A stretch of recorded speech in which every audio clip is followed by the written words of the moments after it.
ప్రైజ్లా దేవుడికి స్తోత్రం. హల్లెలూయా.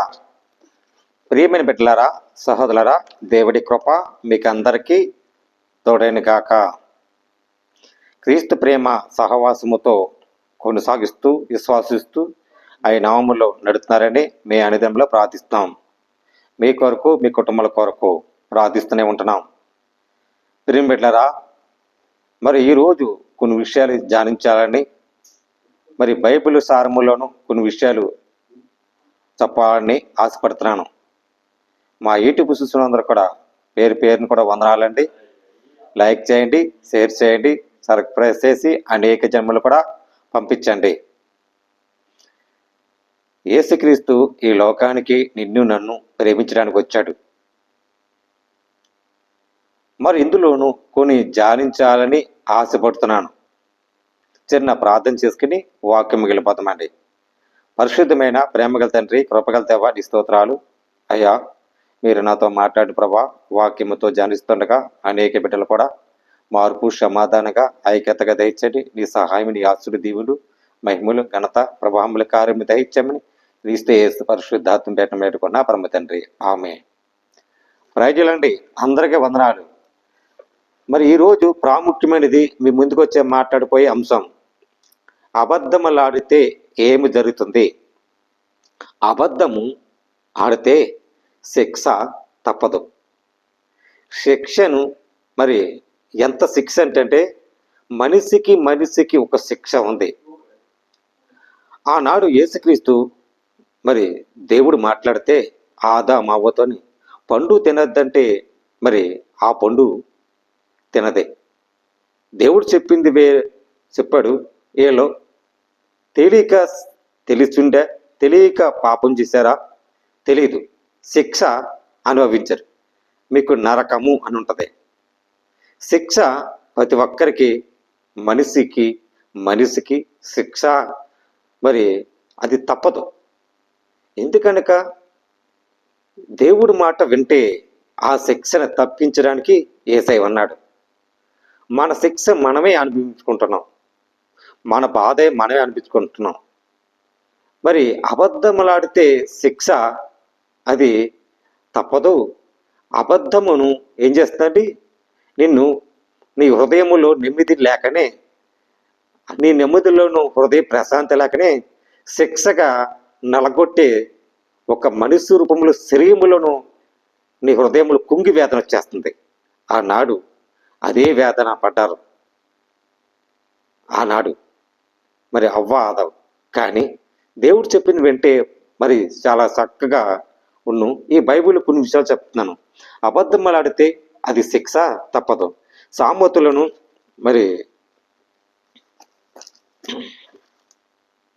19:5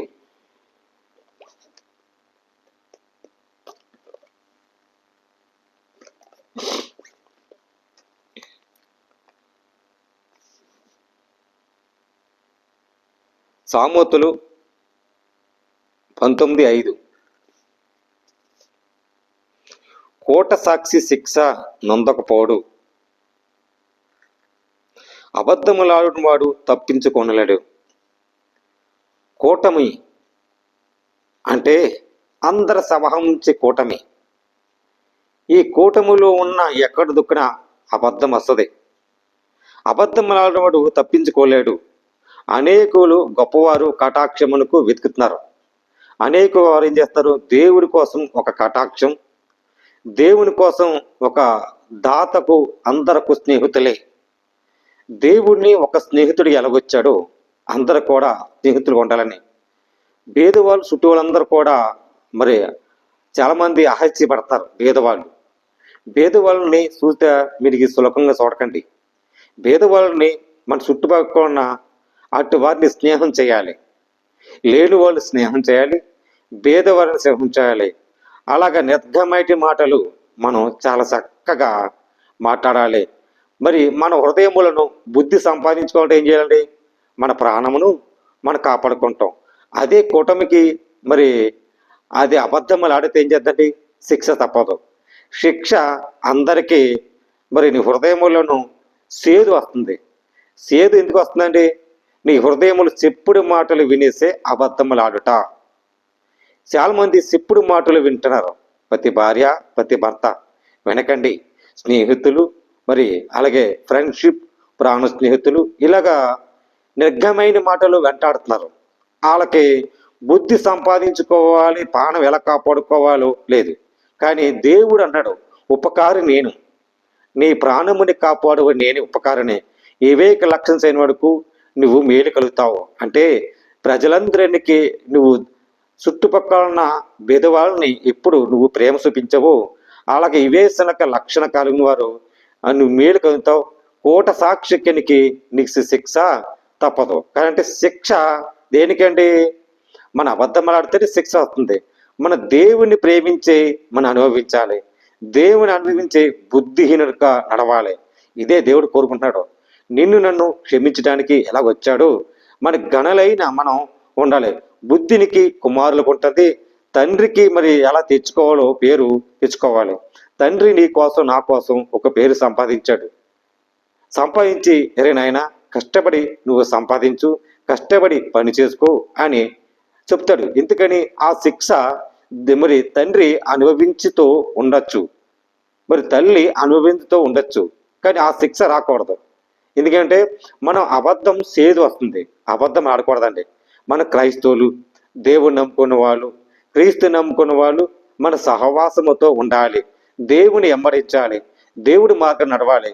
మన ప్రాణం త్యాగం చేసిన యేసయ్య మన కోసం ఎంత ప్రాణం ప్రయాసపడ్డాడండి. మనం కూడా దేవుని యందు విశ్వసించి మార్గములో ప్రయాసపడి ఆయన మన కోసం మరి రక్తం చెల్లించాడు, మన కోసం శిక్ష అంతా అనుభవించాడు, ఆ శిక్ష తప్పించాడు. మరి ఎన్నో రోగములు, ఎన్నో వ్యాధులు, ఎన్నో మరి ప్రాణగండాలు, వైరస్లు తప్పించాడు. ఆ శిక్ష భరించాడా? మనము కూడా మరి నీతి యథార్థమ హృదయములో ఉండాలి. మరి కొన్ని విషయాలు మన దేనికైనా కలహారము దూరం ఉండాలి. దేనికైనా చూడండి 23వ వచనం చూడండి, కలహారము దూరముగా ఉండటక నరుల ఘనతలకు ముర్గలికి ప్రతి వాడికు పోరులే కోరును. అంటే పోరులు కోరుకును కలహారము. దేనికి కూడా పెట్టుకోవాలి. ఈ మనిషి ఇలాగా, ఆ మనిషి ఇలాగా కలహారం పెట్టుకోవాలి ఉంటారు. కానీ కలహారములకు చాలా దూరముగా ఉండాలి. ఎందుకనక మరి దేనైనా తన ప్రాణమును కాపాడుకుంటే మోసపుచ్చుకోకూడదు. కానీ మోసపుచ్చుకోకనే తన ప్రాణం కాపాడుకొని మన బీది వాళ్ళని చుట్టుపక్కల మంచి వాడులాగా మనం ఉండాలి. నిర్ధకమైన మాటలతోనూ మనం వెంటాడాలి. మరి బుద్ధి సంపాదించుకుంటే మన ప్రాణం మనం కూడా సంపాదించుకుంటాం. ఈ విషయం తెలుసుకోవాలి. మరి అదే విషయములకు మరి కీర్తనలకు 101:7 వెళ్తే అక్కడ చిన్న మాటను చూడండి. కీర్తన 101:7 వెళ్తే చూడండి 7, మోసము చేయనివాడు తన ఇంటినికే నివసింపరాదు, అబద్ధములాడువాడు నా కనులు ఎదుట నిలవడు. యెహోవాని పట్టణంలో నుండి పాపమును చేయి వారందరూ కూడా నిర్మాలు చేయటకైనా దేశమంతల భక్తిహీనులకు ప్రతి హృదయములకు నేను సంచరించదును. ప్రతి హృదయములు పాపము చేస్తున్నామా లేదా ఏమి చేస్తున్నాం ఏంటి? దేవుడు అన్నిని నీ హృదయాంతములను ప్రతిస్తున్నాడు. మనం మోసము చేయకూడదు. మన ఇంటిని ఒక భార్యగా, ఇంటిని ఒక భర్తగా, ఒక శిరసగా నీకు భార్య భర్తలు కూడా నీకు దేవుడు ఏర్పాటు చేశాడు. ఎందుకని? నీ ఇంటికి ఇల్లుకి దీపము అని ఉంది. ఇంటికి ఇల్లాలకి దీపం ఎలాగ వెలిగించాడో శిరస్సుగా మరి భర్తగా అంగీకరించాడు, ఒక బాయిస్తగా అప్పగించాడు. ఆ బాయిస్త ఉన్న ఒక కుటుంబం నీకు దేవుడు ఏర్పాటు చేశాడు. నువ్వు ప్రతి నడకల్లోనూ ఉండాలి. మోసము చేయకూడదు. మోసము చేస్తే అబద్ధములాట నీ కన్నులో నిలవదు. మరి చాలా మంది కూడా అబద్ధాలాడి నటిస్తారు, అబద్ధాలాడి మోసం చేస్తారు, అబద్ధాలాడి జీవితం నడిస్తారు, అబద్ధాలాడి మరి ఇక్కడ అక్కడ మాట్లాడి కొన్ని జీవితాలు పాడైపోతున్నాయి. అబద్ధములు నాలుకలే కపటలేని మాటలు. ఈ కపలేని మాటలను నాలుకలను ఉన్న ఎన్నో మనకి నిర్ధారకమైన మాటలు, మరి మనం పాడు చేసే మాటలు, మనం ఎప్సపెట్టే మాటలు చేసిన ఏదో రోజున శిక్ష తప్పదు. ఎందుకంటే దేవుడు చూస్తున్నాడు. ఇక్కడ ఏముందండి? దేశమంతటి భక్తిహీనందరికీ ప్రతి హృదయములు నేను సంసరించదను. మొత్తం దేశమంతా ఆయన ఎక్కడున్నా ప్రతి హృదయములు సంచరిస్తున్నారు. మన చీకటిలో ఉంటున్నామా, వెలుగు సముద్రంలో ఉంటున్నామా?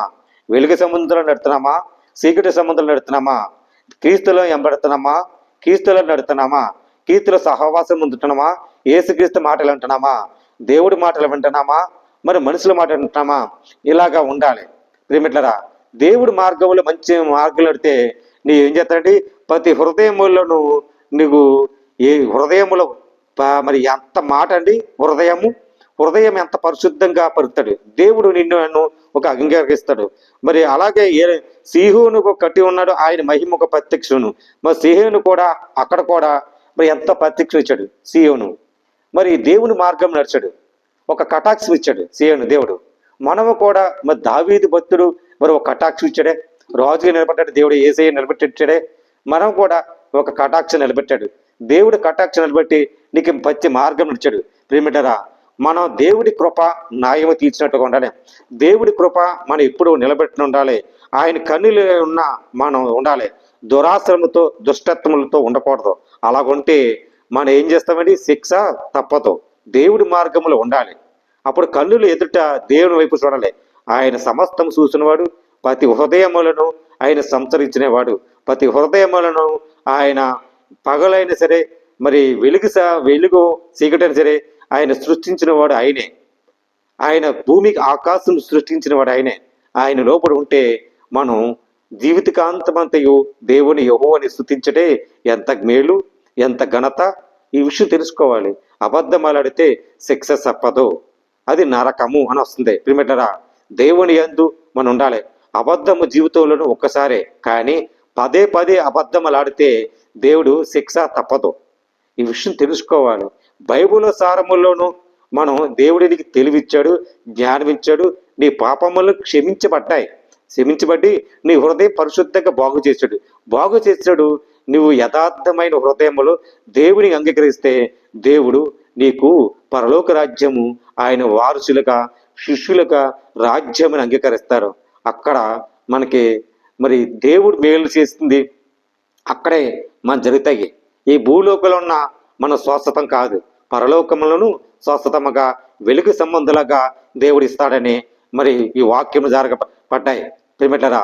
ఈ విషయం తెలుసుకోవాలని ప్రభు పేరట మీరందరికీ పేరు పేరున వందనాలు తెలియజేస్తాను. దేవుడి మాటలు దీవించి ఆశ్రయించను కాక ఆమేన్. ప్రార్థన అండి. పరిశుద్ధమైన ప్రేమగల తండ్రి, కృపగల దేవానికి స్తోత్రాలు అయ్యా. ప్రతి బిడ్డలు దీవించి ఆశ్రయించిన ప్రభున ప్రతి సహోదరులు దీవించి ఆస్తులు దీములు మహిమలు కనపరుచుకొని అనేక బిడ్డలు రక్షించండి. కాపుదల భద్రత ఉంచుకుని మేలు చేయబడుతున్నాను నాయన. ఏ శిక్ష ప్రభ ఏ అపాయం లేక దూరపరిచి నాయన ప్రతి భార్య ప్రతి భర్త దీవించి ఆస్తులు దీవులు మహిమలు కనపరుచుకుని గొప్ప కార్యం చేస్తామని క్రీస్తు యేసు పరిశుద్ధాత్మ బెట్టములు వేడుకుంటున్నాం పరమ తండ్రి ఆమేన్. ప్రైజులండి. అందరికి వందనాలు. దేవుడు మీ కుటుంబాన్ని దీవించి ఆశ్రయించను గాక ఆమేన్.